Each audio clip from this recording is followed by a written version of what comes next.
여러분 여운을 남기는 이야기 하나를 소개하면서 오늘 설교를 시작하겠습니다. 여러분 세상에는 사람을 판단하는 여러 기준이 있죠. 잘생긴 사람, 못생긴 사람, 남자, 여자, 부자, 가난한 사람, 또 똑똑한 사람, 무식한 사람. 그리고 또 그 중에는 또 뭐 또 있냐면 성숙한 사람, 미숙한 사람 이런 기준도 있어요. 근데 이 말을 들은 어떤 분이 뭐라고 말하냐면 자기 친구 중에는 미숙이도 있고 성숙이도 있는데 그 중에 누가 더 좋은지 말하기가 곤란하다고 그런 얘기를 하는 걸 들었습니다. 그렇다면 여러분은 미숙이와 성숙이 중에 어떤 사람이 더 좋습니까? 제 아내는 친한 친구 중에 미숙이가 있으니까 미숙이가 더 좋을 것 같아요. 이에 관한 또 한 가지 글을 더 소개합니다. 미숙한 사람은 인연도 악연으로 만들지만 성숙한 사람은 악연도 인연으로 만든다. 불교 용어이기 때문에 제가 이걸 빼려다가 그래도 이해가 될 것 같아서 넣습니다. 미숙한 사람은 자기가 좋아하는 일을 찾지만 성숙한 사람은 자기가 해야 할 일을 찾는다. 미숙한 사람은 자신의 불행을 현미경으로 바라보지만 성숙한 사람은 자신의 불행을 망원경으로 바라본다. 그리고 밑에 줄은 제가 만들었어요. 미숙한 그리스도인들은 받을 복에 집중하지만 성숙한 그리스도인은 오직 뭐만? 십자가만 바라본다. 공감이 가죠? 그럼 여러분은 이 중에서 어떤 부류에 해당하십니까? 그런데 여러분 곰곰이 생각을 해보면은 이 두 부류의 사람은 다른 사람이 아니라 한 사람이라는 거예요. 즉 한 사람의 삶이라는 거죠. 다시 말하면 우리의 모든 삶은 미숙에서 성숙으로 나아가는 과정이라는 것을 이 말을 통해서 우리는 깨달아야 한다는 거예요. 아이가 어른이 되고 경솔했던 사람이 신중한 사람이 되고 교만했던 사람이 겸손했던 사람이 되고 예수를 믿지 않던 외인에서 예수를 믿는 하나님의 백성이 되고 이런 것들이라는 거예요. 그렇게 말을 했더니 아까 그 미숙이와 성숙이를 말했던 그분이 뭐라고 하냐면 그러면 미숙이가 성숙이가 되기 위해서는 먼저 익숙이를 만나야 되겠네요? 무슨 뜻입니까? 성숙이라고 하는 것은 그 삶에 선하고 의로운 것으로 익숙해졌을 때 나타나는 결과라는 거예요. 이해하시겠죠? 선제 잘 기억해. 성숙함은 마음속에 선하고 의로운 것이 가득 찼을 때 나타나는 결과가 성숙이라는 거예요. 우스갯소리 같지만 굉장히 곰씹어볼 만한 가치가 있는 글입니다. 그래서 성숙한 사람을 만나면 어딘지 모를 안정감이 있고 또 신뢰감이 생깁니다. 심지어 그 사람을 보면 범접할 수 없는 인생의 품격까지 느껴지기도 합니다. 수많은 고난을 믿음으로 극복하면서 어느새 모든 것을 관용할 수 있는 그런 성숙한 그릇으로 변했기 때문이죠. 제가 좋아하는 소설, 우리 중학교 때 제가 읽었던 나다니엘 호돈의 큰바위 얼굴을 생각해보면 잘 기억할 겁니다. 그 나다니엘 호돈에 나오는 주인공 이름이 어니스트라고 제가 전에 한번 소개했었죠. 그 어니스트가 큰바위 얼굴을 닮은 사람이 나타날 것을 기대하면서 자신의 삶을 충실히 살았을 때 그 황혼에 늙어서 사람들 앞에서 보여지는 자신의 얼굴이 바로 큰바위 얼굴이었다라는 짧은 소설이었죠. 소시적에는 작은 일에도 서두르고 분노했었는데 산전수전 다 겪다 보니 이제는 사소한 일 정도는 그냥 가볍게 웃으면서 넘길 수 있고 또 큰 어려움도 내게 임했던 하나님의 은혜를 생각하면서 십자가 앞으로 조용히 그 문제를 가지고 나갈 믿음의 여유, 즉 영적 성숙함이 생긴 것입니다. 여러분, 겨울이라고 하는 것은 지난 시간 바쁘게 움직였던 모든 일들을 멈추고 지난 시간을 반추하고 조용히 평가하는 침묵과 반성의 시간이라고 할 수 있습니다. 즉 다른 말로 하면 성숙을 이루는 시간이라고 할 수 있습니다. 그러나 여러분 그 성숙은 단순한 성숙이 아니라 새로운 성장을 준비하기 위한 단계입니다. 여러분 한겨울 들판에 나가보면 모든 만물이 침묵에 빠져 있는 것처럼 보입니다. 하지만 그 속에 덮인 눈을 치우고 켜켜이 쌓인 낙엽을 들춰보면은 어느새 이 자연 만물은 그 성숙의 단계를 끝내고 새로운 성장을 준비하고 있는 것을 볼 수 있습니다. 우리 조영진 권사님께서 냉이를 가져오시는데 그 추운 겨울에 냉이가 있단 말이에요. 우리는 멈춰 있는데 거기는 자연은 지금도 움직이고 있다는 거죠. 그 모진 북풍 한설을 온몸으로 이겨내며 하나님께서 예비하신 영광된 봄날을 위해 묵묵히 자신에게 주어진 길을 가고 있는 것이죠. 이 겨울 고난 가운데 성숙을 여러분들이 이룸으로써 하나님께서 예비하신 그 찬란한 봄날을 맞이하는 여러분 모두가 되기를 주의 이름으로 축복합니다.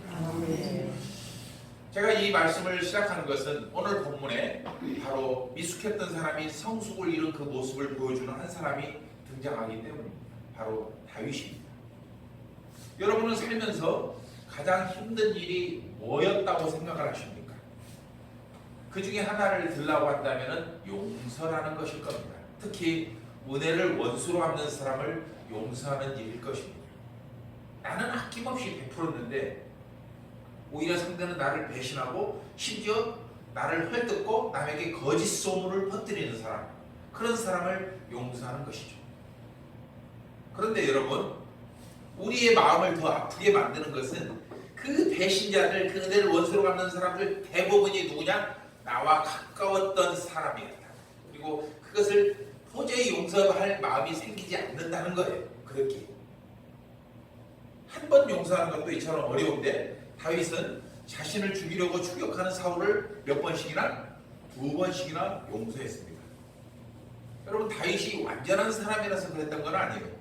다윗도 장점도 많고 단점도 많은 사람으로서 우리와 별 차이가 없는 성경을 가진 사람이에요. 그럼에도 하나님이 그 다윗을 향해 당신의 마음에 합한 자라고 칭찬하신 것을 보면은 아마도 오늘 본문처럼 원수를 2번씩이나 용서한 것이 하나님의 칭찬의 원인이 될 수도 있을 것입니다. 왜냐하면 하나님의 마음에 합한 자라고 하는 표현은 무슨 뜻이냐면 하나님과 비슷한 성품을 가진 사람이라 이런 뜻으로 이해할 수 있기 때문입니다.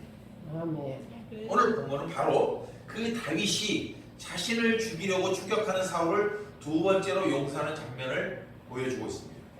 본문을 보면 사울은 다윗을 죽이기 위해서 혈안이 되어 있는 반대로 다윗은 사울과 맞서지 않고 오직 피해 다니기에 급급합니다. 사울은 그 다윗을 죽임으로써 자신의 왕위를 견고하게 만들려고 했지만 반대로 다윗은 하나님을 향한 믿음을 의지하며 생명의 길을 걸어갔습니다. 그래서 사울의 방법은 세상 사람들이 추구하는 보편적인 방식과 그 궤적을 같이 합니다. 약육강식의 논리, 힘의 논리, 부익부 빈익빈의 논리가 바로 사울의 방식이기 때문이죠. 그러나 다윗의 방법은 얼핏 보기에는 어리석고 미련하고 성공할 가능성마저 없어 보입니다. 그런데도 다윗은 묵묵히 그 길을 걸어갔던 것이죠. 여러분, 생명의 길을 얻는 것은, 생명을 얻는 길은 이처럼 단번에 이루어지지 않습니다. 길고 긴 여정입니다. 그 가운데 인내해야 되고 수치와 모멸을 견뎌내야 합니다. 하지만 여러분, 그 길에는 반드시 하나님의 뜻이 있습니다. 우리는 왜 이 재미없고 길기만 한 사무엘서를 계속 살펴봐야 할까요? 그 이유가 무엇일까요? 그것은 사울은 버림받았고 다윗은 쓰임받았다는 이 사실이 얼마나 공상소설이 아닌 얼마나 이 현실 속에서 구체적이고 실제적으로 나타난 하나님의 뜻이며 하나님의 섭리였는지를 확인하기 위함이다. 그리고 더 나아가 이 이야기는 3000년 전에 끝난 그 이야기가 아니라, 그 사건이 아니라 그 대상과 종류만 바뀌었을 뿐 지금도 여전히 하나님의 은혜를 사모하고 그 뜻에 순종하는 모든 믿는 자들의 삶에서 생생하게 나타나는 은혜의 역사임을 알기 때문입니다. 사무엘상을 보면 일찍이 사울은 단번에 왕이 되었어요. 백성들이 요구하자 하나님은 사무엘을 통해 곧바로 기름 부음을 받게 했어요. 그냥 곧바로 쉽게 왕이 되었습니다. 반면 다윗은 우여곡절 끝에 기름 부음을 받습니다. 형들이 막 회방을 하죠. 너가 함께 뭐 왕이 그런다고. 그 전쟁터 갔더니 어디서 이런 데를 놀러 왔냐 이렇게 하면서 발시하고 그렇지 않습니까? 그렇게 우여곡절 끝에 기름 부음을 받고 또 오랜 세월 동안 도망을 다녀야 됐어요. 심지어 지금까지도 오늘 본문이 기록된 지금까지도 기름 부음 받은 지가 벌써 몇 년인데 아직도 왕위에 오르지 못하고 있어요. 왜요? 여러분, 진리의 길, 생명의 길을 가기 위해서는 내려놓아야 할 것이 정말 많기 때문입니다. 욕심도 내려놔야 하고 미움도 내려놔야 하고 정욕도 자신의 의지마저도 다 내려놓아야 돼요. 자신이 가진 것을 다 내려놓고 그 빈자리를 온통 하나님의 은혜로 채울 때 비로소 진리를 얻을 수 있기 때문입니다. 이에 대해서 예수님 마태복음 16장 24절로 25절에서 이렇게 말씀하고 있습니다. 시작. 이에 예수께서 제자들에게 이르시되 누구든지 나를 따라오려거든 자기를 부인하고 자기 십자가를 지고 나를 따를 것이니라. 누구든지 제 목숨을 구원하고자 하면 잃을 것이요 누구든지 나를 위하여 제 목숨을 잃으면 찾으리라. 아멘. 오늘 본문은 10이라고 하는 이름의 광야에 사는 사람들이 다윗이 숨어있는 장소를 사울 왕에게 밀고하는 장면에서 시작합니다. 안타까운 점은 그 10에 있는 사람들은 다윗과 같은 유대 지파였어요. 그런데도 다윗이 있는 위치를 사울에게 2번씩이나 밀고 했단 말이에요. 사무엘상 23장 19절로 21절을 보면 첫 번째 밀고 장면이 나옵니다. 그리고 오늘 본문의 1절에서도 10사람들이 다윗의 위치를 사울에게 밀고 한 거예요. 때리는 시어머니보다 말리는 시누이가 더 밉다는 속담처럼 같은 지파인 다윗을 보호하기는커녕 오히려 사울에게 동족을 밀고 한 겁니다. 왜일까요? 아마도 그 사람들은 자신들이 약하기 때문에 큰 절대 권력을 가진 사울에게 빌붙어서 어떤 이익을 보려는 의도가 담겨 있을 거예요. 그런데 여러분, 이 부분을 좀 더 깊이 묵상해 보면은 그보다 더 본질적인 이유가 있어요. 뭐냐? 하나님의 뜻과 섭리를 깨닫지 못한 영적 무지가 더 중요하다는 거죠. 더 본질적인 원인은 거죠. 아무리 내가 고난 가운데 불이익을 당할지라도 하나님께서 반드시 저 다윗을 붙잡고 계신다는 걸 확신한다면 어떻게 다윗을 배신하겠습니까? 하지만 다윗은 그들의 적대적인 행동에 맞서지 않고 오직 하나님의 인도하심을 따라 묵묵히 자신의 길을 걸어갑니다. 여러분, 이 과정이 뭔지 아세요? 바로 오늘 본문의 제목처럼 성숙하는 과정입니다. 오래전 텔레비전에서 까마귀가 동물의 왕국이었던 것 같아요. 까마귀가 날아가는 독수리에 가서 덤벼드는 장면을 본 적이 있어요. 여러분 중에도 아마 보신 적이 있을 것 같아요. 까마귀는 작고 민첩해요. 근데 독수리는 높이 멀리는 날아갈 수 있는데 덩치가 커서 좀 둔하죠. 그래서 까마귀가 독수리를 쫓아가서 막 부리로 쪼고 날갯깃을 막 물어뜯고 막 이런 장면을 본 적이 있는데, 그런데 독수리는 거기에 과하게 반응하지 않고 까마귀가 따라올 수 없는 더 높고 먼 곳으로 날개를 펄럭펄럭 하면서 날아가는 것을 본 적이 있었어요. 여러분, 저는 우리 그리스도인들의 삶이 이 독수리와 같아야 된다고 생각합니다. 즉, 독수리가 까마귀의 도발에 맞서서 싸우면 독수리의 품격이 누구와 똑같아져요? 까마귀하고 똑같아져요. 결국 손해를 보는 것은 독수리예요. 독수리가 자신의 품격에 그렇게 걸맞게 살아야 하는 것처럼 우리 그리스도인들도 그리스도인의 품격에 걸맞는 삶을 살아야 된다는 거예요. 작은 유혹이나 시비에 이리저리 흔들리는 것은 우리의 신앙의 성숙도가, 우리의 신앙의 수준이 세상 사람들과 별반 차이가 없다는 것을 보여줄 뿐이에요. 비록 세상이 우리를 무시하고 조롱해도 그것은 그들이 가진 수준일 뿐, 그들과 뒤섞여 우리가 진흙탕 싸움을 싸울 필요는 없다는 거예요. 왜냐하면 하나님은 우리를 뭘로? 이 세상에서 가장 존귀하고 거룩한 자, 즉 우리를 위해 기꺼이 당신의 목숨과 맞받고 얻은 자녀라고 인정하시기 때문입니다. 따라서 우리의 품격은 세상에 있지 않고 하나님께서 주시는 것임을 기억하면서 이 독수리처럼 더 멀리 그리고 더 높이 여러분들은 날아가셔야 됩니다. 다시 본문으로 돌아와서 10사람들이 다윗의 위치를 알려줬어요. 그러자 사울이 어떻게 됐어요? 3,000명의 정예 군사를 내고 다윗을 추격합니다. 하지만 전처럼 다윗은 전과 같지 않고 이번에는 다윗도 정탐꾼을 보내요. 그래서 사울 왕의 움직임을 예의주시합니다. 그렇기 때문에 사울이 쫓아오는 걸 알고 곧바로 그가 쫓아올 수 없는 거리로 멀리 다시 도망을 갑니다. 여러분, 이 다윗의 행동을 통해서 우리는 굉장히 중요한 삶의 지혜를 얻을 수 있습니다. 우리를 괴롭히고 우리를 해방하는 사람을 무조건 피하는 것이 최선이 아니라는 것을 알 수 있어요. 그렇다고 그 사람과 맞서 싸우라는 뜻도 아니에요.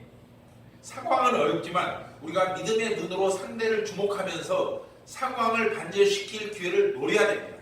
피하는 것만으로는 문제 해결이 안 되기 때문이죠. 호랑이를 잡으려면 호랑이 굴로 들어가라는 옛말처럼 문제 해결의 가장 확실한 실마리는 바로 그 호랑이 굴 속에 들어있기 때문이라는 거죠.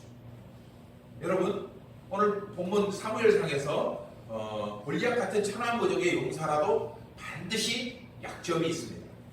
그러나 골리앗이 무서워서 무조건 도망치는 자에게는 그 약점이 보일 리가 없지요. 상대를 두려워하지 않고 믿음으로 담대히 나아갈 때 하나님은 그 다윗에게 뭘 보여줬어요? 골리앗의 치명적인 약점 어디였어요? 정수리였죠. 보여주셨고 다윗이 던진 돌은 하나님의 손을 통해 골리앗의 이마에 명중됨으로써 그 당시 이스라엘의 가장 어려운 문제를 해결하고 시대의 영웅이 되었던 것입니다. 우리도 마찬가지입니다. 밀려드는 사탄의 공격을 그저 두려워하기만 하면은 우리가 무기력증에 빠지게 돼요. 그래서 아무것도 못한 채 우리는 사탄의 밥이 되고 합니다. 사탄의 밥이 된다는 게 무슨 뜻인지 아십니까? 우리가 믿음을 잃어버리는 겁니다. 우리가 무기력증에 빠져서 믿음을 의지하지 않고 어떻게 하는 사이에 믿음은 쏙 빠져나오고 우리는 불신자가 된다는 거예요. 그리고 그것은 사탄이 그냥 갖고 놀기 좋은 공깃돌밖에 되지 않는다는 거예요. 하지만 그 상황에서도 정신을 바짝 차리고 믿음의 눈으로 믿음의 능력으로 사탄을 주시하면 하나님께서는 반드시 우리에게 사탄을 물리칠 수 있는 지혜를 주신다는 거예요. 여러분들 모두가 그렇게 지혜로운 사람으로 사시기를 주의 이름으로 축복합니다. 그렇다면 그처럼 믿음으로 사울을 주목한 다윗에게 하나님은 어떤 문제 해결의 길을 열어주셨을까요? 사무엘상 26장 5절은 사울이 잠들어 있을 때 다윗은 사울의 진영에 침입해서 사울의 창과 물병을 가지고 나왔다고 기록하고 있습니다. 3,000명의 병사가 사울을 겹겹이 둘러싸고 있는데 다윗이 그 사이를 뚫고 사울이 잠든 곳까지 침입해 들어갔던 거예요. 어떻게 그 일이 가능했을까요? 26장 12절 함께 읽겠습니다. 시작. 다윗이 사울의 머리 곁에서 창과 물병을 가지고 떠나가되 아무도 보거나 눈치채지 못하고 깨어있는 사람도 없었으니 이는 여호와께서 그들을 깊이 잠들게 하셨으므로 그들이 다 잠들어 있었기 때문이었더라. 아멘. 하나님은 철통방을 하고 있는 사울 진영을 무기력하게 만들었어요. 뭘로? 잠으로써. 그리고 사울의 창과 물병을 탈취하게 만들었던 거죠. 그러나 여러분 이것을 다른 말로 생각해보면 사울은 이미 죽은 거나 마찬가지죠. 그 칼로 목을 베지만 않았을 뿐 이미 그는 2번 죽은 거예요. 아마도 사울은 얼마 전에 엔게디 광야에 있는 동굴에서 겪었던 그 수치가 있잖아요. 볼일보러 가서 쉬러 들어왔는데 거기에서 그 옷깃을 잘라 그것 때문에 그걸 반복하지 않기 위해서 병사들에게 철통같이 자신을 지키라고 명령을 내렸던 것 같아요. 그 당시에도 다윗은 얼마든지 사울을 죽일 수가 있었죠. 하지만 다윗은 기름 부음 받은 자를 죽이는 것은 하나님의 뜻이 아니라는 것을 깨닫고 사울 대신 그의 옷자락끝만 잘라서 나왔습니다. 이것을 경험한 사울은 언젠가는 다윗이 자신을 죽이려고 올 수 있다는 불안감에 사로잡혀서 다윗을 쫓아다니면서도 자신을 병사들로 하여 지키라고 명령을 내렸던 것 같습니다. 그렇다면 여러분 3,000명의 병사들이 사울을 지키고 있다는 소식을 부하들로부터 들은 다윗이 어떤 행동을 보여야 할까요? 당연히 이건 안 되겠다. 작전을 취소하고 우리가 우선 안전한 곳으로 피하는 게 맞겠다라고 그렇게 명령을 내는 게 맞아요. 그런데 다윗은 그 소식을 듣고도 상식과 전혀 반대되는 결정을 내린다. 그래? 그렇다면 우리는 오늘 밤에 사울을 치러 간다. 아마도 다윗은 이렇게 계속 쫓겨다니는 것만으로는 문제가 해결되지 않는다고 생각했던 것 같습니다. 이에 다윗은 더 이상 도망치지 않고 단단히 마음을 먹고 사울의 진영으로 침투해 들어갔습니다. 혼자만 들어갔어요? 아니에요. 부하들 중에 가장 충성된 아비새와 함께 들어갔습니다. 여러분, 이 굉장히 중요한 의미가 있는데 왜 다윗은 부하와 함께 가려고 했을까요? 혼자도 얼마든지 갈 수 있는데 골리앗과 혼자 싸웠지 않습니까? 여러분, 이 부분을 우리가 좀 더 이해하기 위해서는 좀 거룩한 상상력이 필요해요. 여러분들이 상상을 한번 해보십시오. 제가 상상하는 것은 아마도 다윗은 자신과 함께 하신 그 위대하신 하나님의 역사를 자신의 부하들에게도 보여주려는, 하나님이 나를 얼마나 붙잡고 계시고 하나님의 역사가 우리를 어떻게 보호하고 계신지를 생생하게 보여주려는 의도에서 그 중에 한 명을 데리고 갔던 것 같습니다. 이 아비새는 어떻게 했어요? 그 다윗 사울의 진영 한가운데서 뭘 봤어요? 하나님의 생생한 구원의 역사를 현장에서 목격했고, 그걸 바탕으로 아비새는 훗날 다윗과 솔로몬을 도와서 이스라엘 왕국을 굳건히 세우는데 가장 큰 공을 세운 장수가 됩니다. 네. 그렇다면 여러분, 이 말씀을 여러분들에게 적용해 본다면 여러분은 다윗이 아비새에게 한 것처럼 여러분의 가족이나 자녀들에게 하나님이 살아계신다는 것을 증명할 수 있는 경험이나 방법이 있습니까?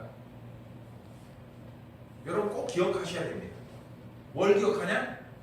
믿음의 유산 그리고 믿음의 전통은 여러분이 여러분의 가족이나 이웃들에게 남겨줄 수 있는 가장 고귀한 선물이라는 것을 꼭 기억하셔야 돼요. 돈 물려주고 명예 물려주고 집 물려주고 이게 중요한 게 아니고 여러분들이 이웃에게 믿음을 남겨주는 게 가장 중요하다는 거예요. 왜냐? 하나님께서 여러분들을 먼저 구원하신 것은 여러분의 가족과 이웃에게 그 은혜를 함께 나누게 하려는 목적이 있기 때문입니다. 따라서 먼저 구원받은 여러분이 할 일은 그 이웃들도 그 가족들도 나와 같은 은혜를 받도록 여러분이 받은 그 은혜를 섬김으로써 증거를 한 거예요. 그냥 믿어가 아니고 섬김으로써 증명해내는 거예요. 우리가 성경을 읽고 묵상하는 이유도 똑같습니다. 성경에서 하나님의 은혜를 체험한 그 인물들을 보면서 우리에게 임한 구원의 은혜를 간접적으로 체험하기 위함입니다. 그래서 디모데후서 3장 15절은 이렇게 말씀하고 있습니다. 함께 읽습니다. 시작. 성경은 능히 너로 하여금 그리스도 예수 안에 있는 믿음으로 말미암아 구원에 이르는 지혜가 있게 하느니라. 아멘. 그렇게 다윗과 아비새는 3,000명의 군사에 둘러싸인 채 깊이 잠든 사울의 진영 깊숙이 침투에 들어갔습니다. 하지만 그 과정에서 사울의 병사 중 누구도 다윗과 아비새가 침입한 것을 눈치채지 못했습니다. 이것을 본 아비새가 이렇게 다윗에게 말합니다. 대장님, 이 많은 군사 중에 단 한 명도 우리를 발견하지 못한 것을 보니까 분명히 하나님께서 사울의 목숨을 우리에게 맡긴 것 같습니다. 더 이상 주저하지 마시고 저에게 명령만 내려주십시오. 두 번도 할 것 없이 단번에 사울의 숨통을 끊어놓겠습니다. 이렇게 아비새가 말했습니다. 이 말이 지금 제가 해석한 거예요. 12절 말씀을 제가 해석한 거예요. 상황으로만 보면 하나님이 다윗에게 사울의 목숨을 내어준 것이 분명해 보입니다. 그렇죠? 아비새가 그렇게 이해했고 이 말씀을 보는 우리도 그렇게 볼 수 있습니다. 하지만 여러분, 어떤 일의 상황만으로 단지 상황만으로 하나님의 뜻을 판단하는 것은 매우 위험하고 비신앙적이라는 것을 기억하시기 바랍니다. 예를 들면 어떤 좋은 일이든지 반대로 나쁜 일이 계속 반복해서 일어날 때 믿지 않는 사람들은 재수가 없어서라고 하는데 믿는 사람들은 뭐라고 하는 줄 알아요? 하나님께서 역사하셨다 이렇게 말해요.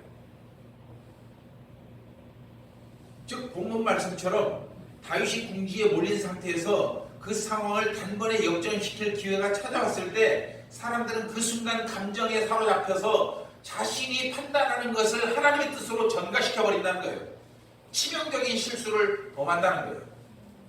아비새의 말처럼 이번이 하나님 주신 기회라고 생각했다면 사울은 죽었겠죠. 하지만 다윗은 그렇게 하지 않았습니다.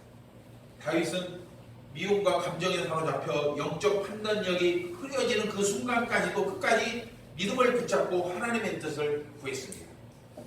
함께 읽습니다. 시작. 다윗이 아비새에게 이르되 죽이지 말라. 누구든지 손을 들어 여호와의 기름 부음 받은 자를 치면 죄가 없겠느냐 하고. 아멘. 그런데 이처럼 다윗의 믿음을 성숙하게 만든 한 사람이 전에 있었습니다. 누구죠? 얼마 전에 믿음이 흔들려서 수렁으로 그냥 내동댕이 쳐지는 다윗의 믿음을 일으켜 세워준 한 여인이 있었어요. 누구였죠? 아비가일이었다는 거예요. 만약에 아비가일이 없었으면 그때 다윗의 인생은 만신창이가 되었을 거예요. 이 될 대로 되라 해버렸을 거예요. 오랜 도피 생활로 인해서 육체와 영혼이 완전히 탈진한 다윗에게 아비가일이 한 진심 어린 권고, 이것을 저는 예언이라고 했어요. 권고는 다시 믿음을 회복하는 계기가 되었고, 그 믿음의 능력이 오늘 본문에서 하나님을 영화롭게 하는 성숙한 모습으로 드러난다는 거예요. 따라서 다윗이 사울을 죽이지 않은 것은 인품이 훌륭해서도 아니고 은혜와 자비가 넘쳐서도 아닙니다. 하나님을 믿고 의지하면 반드시 선하신 대로 모든 일을 이루실 것을 나발과 아비가일 사건을 통해서 다윗은 깨달았기 때문에 그렇게 한 거예요. 그렇게 사울을 죽이지 않은 다윗은 아비새에게 사울이 사용한 창과 물병만 가지고 떠나자고 말했습니다. 바로 이 부분에서 우리는 다윗의 신앙이 이전보다 훨씬 성숙해졌다는 것을 확인할 수가 있습니다. 얼마든지 사울을 죽일 수 있었지만 죽이지 않은 것은 다윗의 신앙이 그만큼 그 마음의 감정을 절제할 수 있을 만큼 커졌고 깊어졌고 성숙해졌다는 것을 보여주기 때문입니다. 여러분, 우리 인간은 자신이 가진 힘을 감추는 것이 정말 힘듭니다.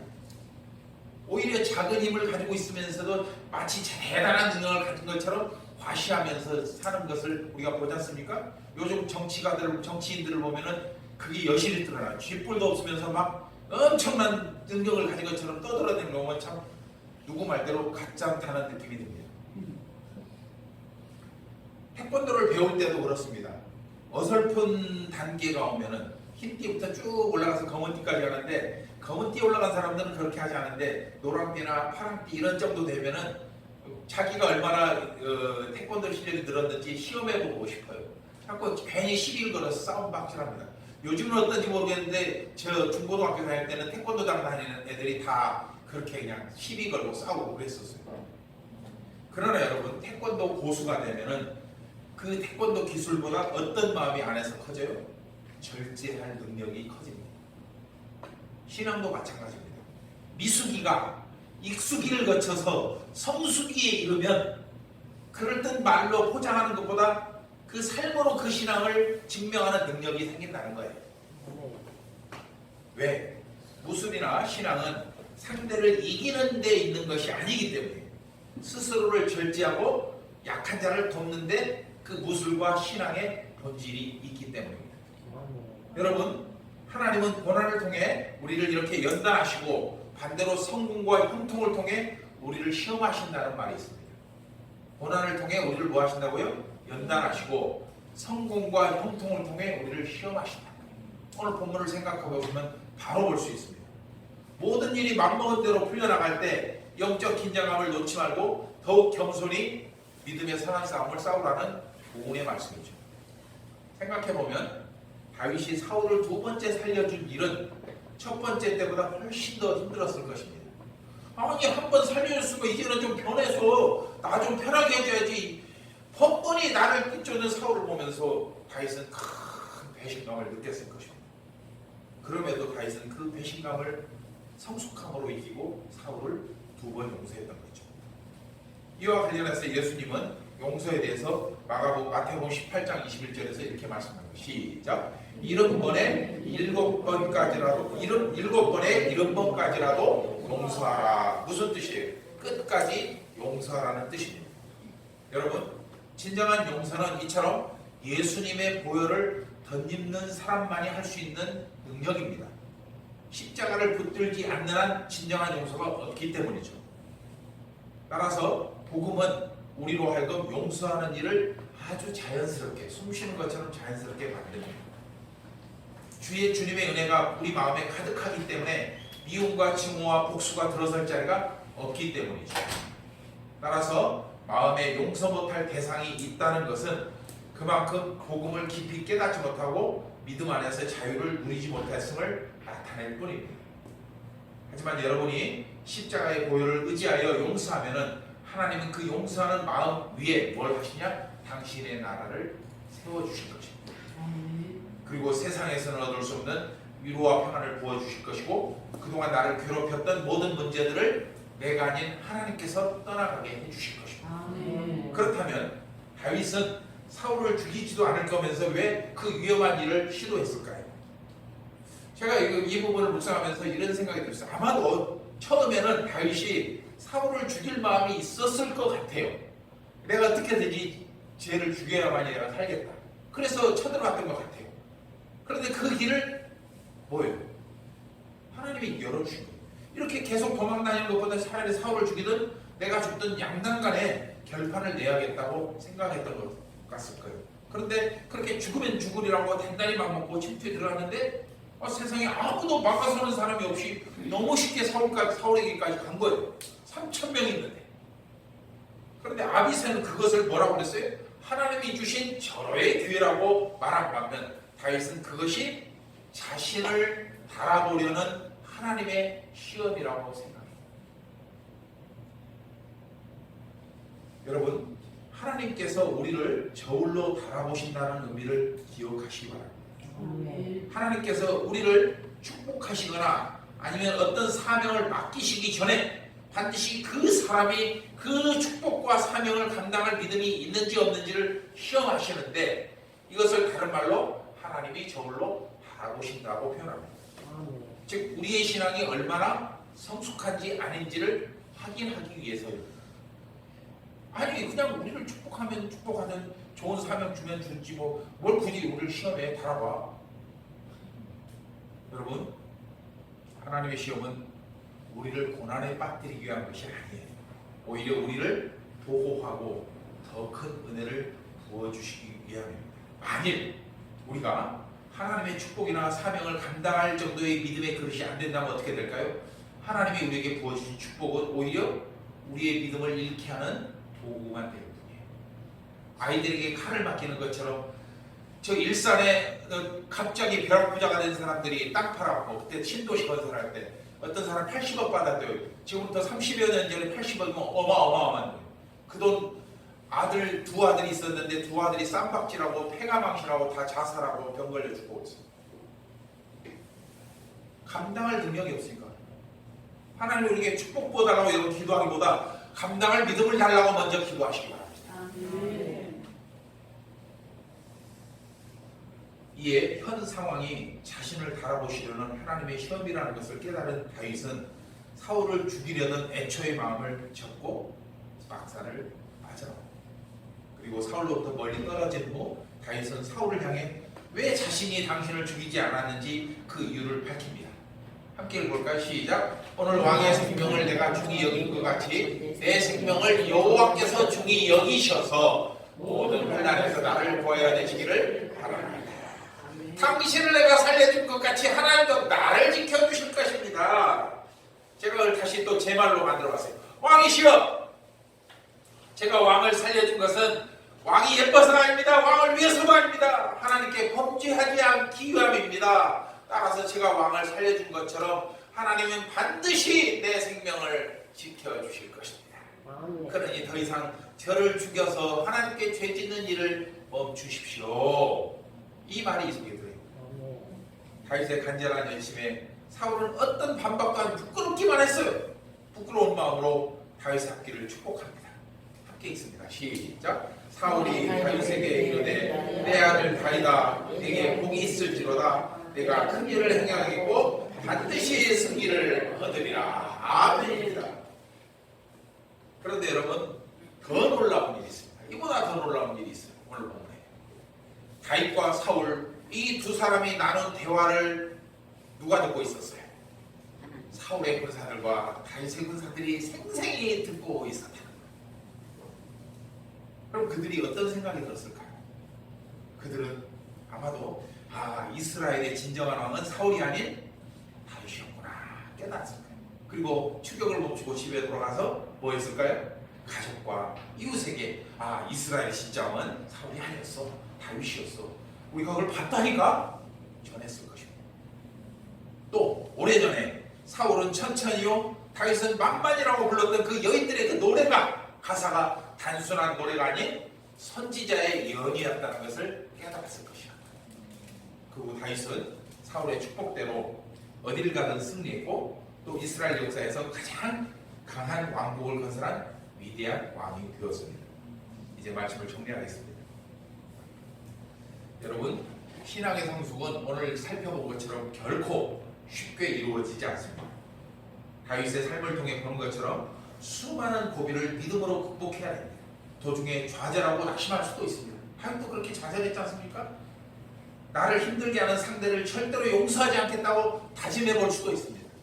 다윗도 그랬고 우리도 그동안 그렇게 하면서 살아왔습니다. 하지만 나에게 베풀어 주셨던 주님의 은혜를 기억하며 곧바로 예수 그리스도의 십자가 앞에 무릎을 꿇을 때 우리의 신앙은 성장하고 또 성숙해집니다. 하나님께 무릎 꿇었던 일, 애통하며 눈물 흘렸던 일, 그리고 간절히 부르짖던 기도가 바로 여러분 신앙 성숙의 밑거름이 된다는 것입니다. 여러분, 이처럼 신앙의 과정은 절대로 꽃길이 아닙니다. 하지만 그 끝에는 우리가 상상할 수 없는 위대한 하나님의 나라가 있음을 기억하시기 바랍니다. 계시록 22장 1절 5절 말씀이 그 하나님의 나라가 어떻게 생겼는지를 소개하고 있습니다. 좀 긴데 우리 함께 중요하니까 함께 읽으면서 말씀 마치도록 합시다. 시작. 또 그가 수정같이 맑은 생명수의 강을 내게 보이니 하나님과 및 어린 양의 보좌로부터 나와서 길 가운데로 흐르더라. 강 좌우에 생명나무가 있어 12가지 열매를 맺되 달마다 그 열매를 맺고 그 나무 잎사귀들은 만국을 치료하기 위하여 있더라. 다시 저주가 없으며 하나님과 그 어린 양의 보좌가 그 가운데 있으리니 그의 종들이 그를 섬기며 그의 얼굴을 볼 터이요 그의 이름도 그들의 이마에 있으리라. 다시 밤이 없겠고 등불과 햇빛이 쓸데없으니 이는 주 하나님이 그들에게 빛이심이라. 그들이 세세토록 왕노릇 하리로다. 아멘. 여러분, 오늘 본문에서 말씀하는 신앙의 성숙은 즉 하나님의 나라에 들어갈 자격을 얻는 것입니다. 하나님의 나라가 성숙한 사람들에게 주어지는 것입니다. 이번 한 주 다도 여러분 삶을 어렵게 하는 모든 고난들을 믿음으로 이겨내시고 끝내 오늘 말씀이 보여주신 하나님의 영원한 나라를 소망하며 나가는 성숙한 그리스도인으로 살아가시기를 주의 이름으로 축복합니다. 기도하겠습니다. 거룩하신 아버지 하나님, 오늘도 다윗을 통해서 성숙한 그리스도인에게 나타나야 하는 삶을 깨닫게 하심을 감사드립니다. 물론 겉으로야 우리 모두가 성숙하고 능력 있는 그리스도인처럼 보이겠지만 사실 우리의 내면을 들여다보면 부끄럽게 짝이 없는 부족한 모습만 보일 뿐입니다. 그럼에도 이처럼 부족하고 믿음 없는 우리를 부르셔서 구원하여 주시고 당신의 자녀로 삼아 주셨으며 또한 하나님 나라를 향한 아름다운 소망을 주시니 감사합니다. 다윗과 사울을 우리 삶의 미숙과 성숙으로 성숙의 기준으로 삼게 하셔서 어떤 상황에서도 주님의 뜻을 외면하지 않는 우리 모두가 되게 하여 주시옵소서. 주의 피로 갖추고 사신 우리 설린의 성도들 모두가 한 걸음 한 걸음 주님의 원하시는 성숙한 신앙을 향해 나아가게 하시되 좌로나 우로나 치우치지 않도록 모든 순간 성령의 인도하심을 받게 하여 주시옵소서. 사랑하는 성도들이 한 주간 살아갈 때 오늘 주신 말씀이 길이 되게 하시고 빛이 되게 하시고 능력이 되게 하셔서 모든 시험과 환난을 능히 믿음으로 이겨내고 승리의 계가를 부르는 한 주가 되게 하여 주시옵소서. 특별히 여러 사정으로 인해 예배에 참석하지 못하는 성도들을 위로하여 주시고 그들의 삶의 자리에서 하나님을 예배하시고 하게 하시고 축복하여 주셔서 더 큰 믿음으로 이 예배에 참석할 수 있게 하여 주시옵소서. 우리 교회 가운데 있는 어린 심령들, 또 주일학교 친구들, 청년부와 장년부, 우리 노년부에 이르기까지 우리 모든 성도들이 한마음 한뜻으로 하나님의 믿음 안에 서게 하시고, 하나님께서 원하시는 일을 감당할 수 있는 능력자로 성숙한 그리스도인으로 한 걸음 한 걸음 나아가게 하여 주시옵소서. 한번 어려운 가운데서도 이 나라의 민족을 붙들어 주시니 감사합니다. 하나님, 대선을 앞두고 하나님 혼란한 가운데 있사오니 하나님 더 이상 불의와 비방이 멈추게 하시고 오직 하나님을 두려워하고 경외하는 자가 이 나라의 지도자로 세워질 수 있도록 은혜를 내려 주시옵소서. 우리 설립교를 위해서 기도하고 섬기는 교회와 설립교회 성도들을 기억하여 주시고 우리와 우리에게 주셨던 그 은혜가 동일하게 임하게 하여 주시옵소서. 감사드렸고 예수님의 이름으로 기도드리옵나이다. 아멘.